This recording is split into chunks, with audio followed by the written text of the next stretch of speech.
Hello friends, welcome back to my YouTube channel mummy with Holly vlog. आपके अपने ही channel पे हम स्वागत करते हैं आपका। और फ्रेंड्स, हम आ गए हैं गोल चौराहा हैलट वाले पुल के नीचे। तो बस आज मैं जा रही हूँ ऑफिस, और अभी तो मैं ऑफिस जा रही हूँ। आज मैं हाफ डे से निकलूँगी क्योंकि हमें जहाँ एक जगह जाना है वो बहुत ज़रूरी है। आज 2 नवंबर है, और वहाँ हम क्यों जाते हैं क्यों नहीं जाते हैं मतलब क्यों जाते हैं तो वो मैं आपको ज़रूर बताऊंगी, उसका रीज़न बताऊंगी, आपको वहाँ दिखाऊंगी कि मैं क्यों जाती हूँ। तो चलिए अभी तो हम चलते हैं ऑफिस, और फिर हम मिलेंगे जहाँ हमको जाना है वहाँ पर। तो ठीक है, मैं रखती हूँ, बाय बाय।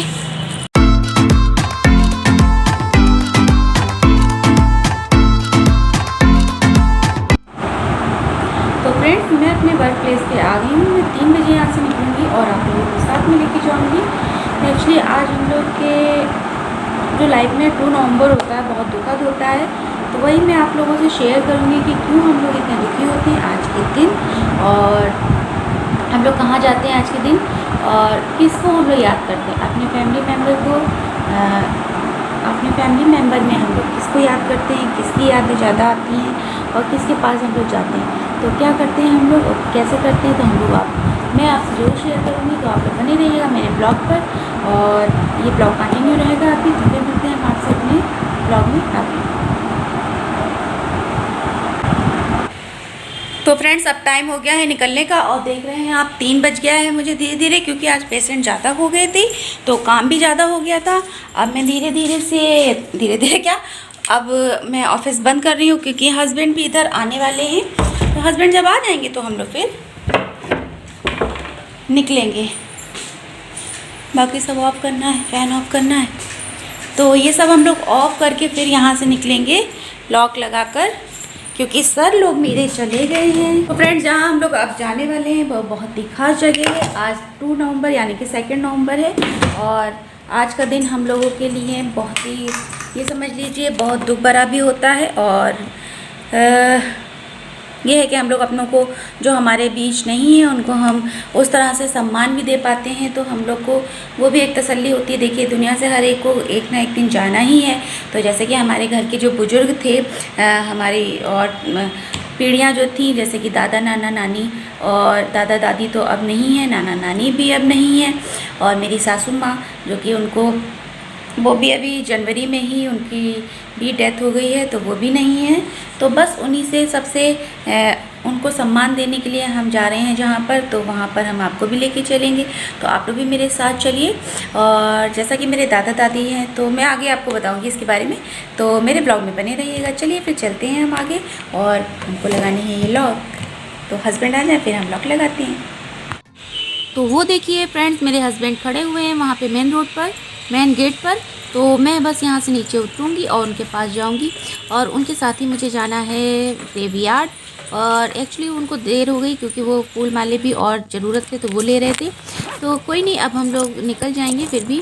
और मेरे हस्बैंड जब आएंगे तो वो उसके मतलब फूल माले जो हैं ज़रूरत हमको वहाँ पर जो पड़ेगी तो वो लेते आएंगे उधर से। तो कोई प्रॉब्लम नहीं है, वो आराम से ले आएंगे। क्या कह रहे हैं? अपने 8 ले ली। तो यहाँ हम लोग आगे चल दिए, और जिक्र हो रहा है मालों का, क्योंकि हम लोगों को ज़रूरत है जितनी, उस हिसाब से हम बता रहे हैं। क्योंकि मम्मा पापा ने जो मंगाए हैं वो 10 माले मंगाए हैं, और हम लोग को ज़रूरत है 4 या 6 की। तो फिर हम लोग उस हिसाब से हम लोगों ने ख़रीदे हैं। हम लोगों ने गुलाब की माला खरीद ली है। और ये देखिए मेट्रो पुल है, ये साइड से मेट्रो पुल जाता है, तो मेट्रो का पुल जो भी है। तो अब हम लोग ग्रेवयार्ड आ गए। ये है ग्रेवयार्ड, मैंने पूरा रास्ता आपको नहीं दिखाई थी।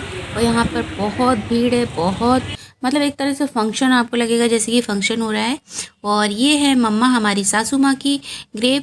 तो यहाँ पर वैसे पहले हम लोग वॉश करवाते हैं ग्रेव को, और फिर हम लोग डेकोरेट करते हैं, और फिर उस पर हम लोग कैंडल और अगरबत्ती जो होती हैं वो जलाते हैं।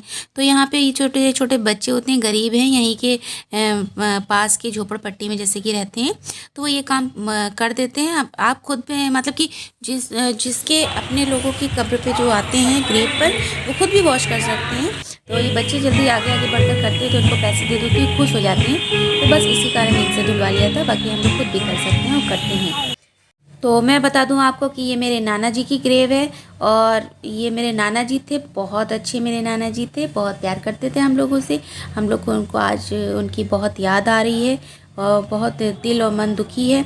तो बस इसी तरह से हम लोगों ने सभी कोई अपने अपने एक एक माली ला के, और जो एक्स्ट्रा फूल लाते हैं, मोमबत्तियाँ लाते हैं, अगरबत्ती लाते हैं, तो हम लोग इसी तरह से डेकोरेट करते हैं, उनके लिए प्रेयर करते हैं, उनकी आत्मा के लिए, उनकी आत्मा की शांति के लिए प्रेयर करते हैं, और उनको भी अच्छा लगे कि हाँ अब वो हैं तो नहीं, बट हाँ एक जो फीलिंग होती है अपनों के लिए और अपनों की, तो वो तो हाँ हम लोग को भी आती है आज के दिन। तो आज के दिन क्या, देखिए बड़ों की हमेशा ज़रूरत होती है, और पेरेंट्स से बढ़ के लाइफ में कोई भी नहीं होता है। तो ये हमेशा याद रखिए कि अपने पेरेंट्स की रिस्पेक्ट करिए, क्योंकि उनके बाद और उनके अलावा कोई भी रिश्ता ऐसा नहीं है जो हमेशा हर पल आपका साथ दे। तो पेरेंट्स के लिए एक लाइक और शेयर सब्सक्राइब जरूर बनता है, तो प्लीज़ ज़रूर कीजिएगा। और मैं अपने पेरेंट्स से बहुत प्यार करती हूँ, ये मेरे पेरेंट्स के पेरेंट्स हैं, तो इनसे भी मैं बहुत प्यार करती हूँ। मेरे नाना जी थे, और अब जब हम आगे बढ़े तो हमारी नानी जी भी हैं, और ये मेरी नानी है। ये मेरी नानी मुझसे बहुत प्यार करती थी। मेरे नाना नानी अपने बच्चों से बहुत प्यार करते थे। एक्चुअली हमने सिर्फ अकेले ही नहीं लगाया, नाना नानी के और भी बच्चे हैं, मम्मी के मतलब भाई बहन, तो वो भी आए हुए थे, उन्होंने भी सब कुछ करा। तो मैं आपको पूरा डिटेल में रिकॉर्डिंग नहीं कर सकी। तो अब हम लोग आगे बढ़ रहे थे। मैंने अपनी मम्मी के लिए भी डेकोरेट कर लिया था, और मम्मी की ग्रेव भी देखिए हमने सजा ली है।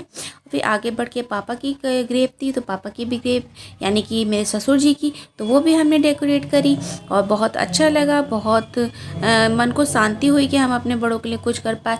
और यहाँ पे मेरी मम्मा है, ये अपने मम्मी के ग्रेव पर बैठी हुई, यानी कि नानी की ग्रेव के पास बैठी हुई हैं, और बस वो रोती जा रही है। देखिए पेरेंट्स होते ही ऐसे, उम्र चाहे जो भी हो, पेरेंट्स की ज़रूरत लाइफ में हमेशा होती है, और पेरेंट्स के बिना बच्चे अकेले हो जाते हैं। अपनी दुख तकलीफ़, अपना सुख, अपना दुख किसी से कहने वाला नहीं हो पाता जो पेरेंट्स से कह सकते हैं हम। तो पेरेंट्स की रिस्पेक्ट करिए प्लीज़, सबसे हाथ जोड़ के विनती है कि पेरेंट्स की रिस्पेक्ट करें, पेरेंट्स को खुशियाँ और प्यार जितना आप दे सकती हैं दें, क्योंकि पेरेंट्स से बढ़कर लाइफ में कोई भी नहीं है। तो आने वालों को तांता लगा हुआ है, रेगुलर कंटिन्यू लोग आ रहे हैं अपने अपने जो भी उनके अजीज हैं उनके ग्रेव पर। तो सभी का मन होता है अपने अपने अजीजों को, अपने पूर्वजों को मान सम्मान और प्यार, उनकी आत्मा की शांति करने के लिए। तो बस हम लोग वहाँ से फिर लौट आए, मम्मी पापा और दीदी और छोटी वाली बहन अभी वहीं पे थे। एक्चुअली हम मौली को अकेले छोड़ के गए, मौली की भी तबीयत ठीक नहीं है, जैसा कि आप पहले से देख रहे हैं मेरे ब्लॉग्स में। तो बस फिर मैं वापस घर पर आई, और मौली घर पर अकेली तो नहीं थी, हम उनकी टीचर को उनके साथ छोड़कर गए थे। ट्यूशन टीचर जो आती हैं, तो वो उन्होंने बहुत हमें कोऑपरेट किया, वो उनके साथ बनी रहीं। करीब 1.5-2 घंटा हमको लगा। और यहाँ पर फिर वो उनको जल्दी थी, तो मैंने उनका फ़ोन आया, तो उनसे मैंने कहा कि आप चले जाइए, मौली को कह दीजिए अंदर से डोर को लॉक कर ले। तो बस यहाँ पे मौली ने वही किया, क्योंकि 10-15 मिनट रह गया था, मैं रास्ते में ही थी। तो बस हम लोग अब घर पर आए। मेरा बाबू दिन भर अकेला रहा है ना। तबीयत कैसी है? फीवर तो नहीं आया बाबू को? परसों से फीवर नहीं है, गुड़िया को फीवर नहीं है। चलो अच्छा, हम मुँह हाथ धो ले फिर मिलेंगे। तो फ्रेंड्स हम लोग आ गए हैं, और बस एक्चुअली हमारे यहाँ 2 नवंबर को होता है कि हम लोग कब्रिस्तान पे जाते हैं, ग्रेवयार्ड, और वहाँ जो भी हमारे पूर्वज होते हैं उनके हम ग्रेव पर जाकर डेकोरेशन करते हैं, फूल डेकोरेट करते हैं, और वहाँ पे कैंडल और जो अगरबत्ती होती है वो हम वहाँ पे जलाते हैं और प्रे करते हैं। बहुत अच्छा लगता है अपनों से मिलके। तो जैसा कि मेरे नाना नानी और दादा दादी और सासू माँ ससुर जी नहीं हैं, तो दादा दादी तो यहाँ की ग्रेवयार्ड में नहीं है, वो हैं आगरा के ग्रेवयार्ड में। तो मैं गई थी, तो मेरे नाना नानी की ग्रेव और मेरे सास ससुर जी की ग्रेव, तो मैं बहुत ज़्यादा रिकॉर्डिंग नहीं कर पाई, बट वहाँ पे क्योंकि बहुत ज़्यादा हम लोग जल्दी जल्दी में थे, मौली को छोड़ के गए थे, मौली की तबीयत नहीं ठीक थी जैसा कि। तो मौली की मैम मौली के पास थी, और मौली क्राफ्ट वर्क कर रही थी। कैंडल कैसे बनाई जरा दिखाओ। तो फ्रेंड्स हम लोग, अब मैं घर आ गई हूँ, इनको कोई ज़रूरी काम था तो वो चले गए हैं, वो भी लाओ। तो ये मौली ने ग्राफ्ट किया है, ये इनको कैंडल स्कूल में ले जानी थी ग्राफ्ट वर्क कर कर, तो बहुत अच्छा करा है मौली ने, बहुत सुंदर लग रहा है। तो बस फ्रेंड्स अब हम लोग इस ब्लॉग को यहीं पे एंड करते हैं, फिर मिलेंगे आपसे अपने नेक्स्ट ब्लॉग में। तब तक के लिए take care and bye bye. Bye bye.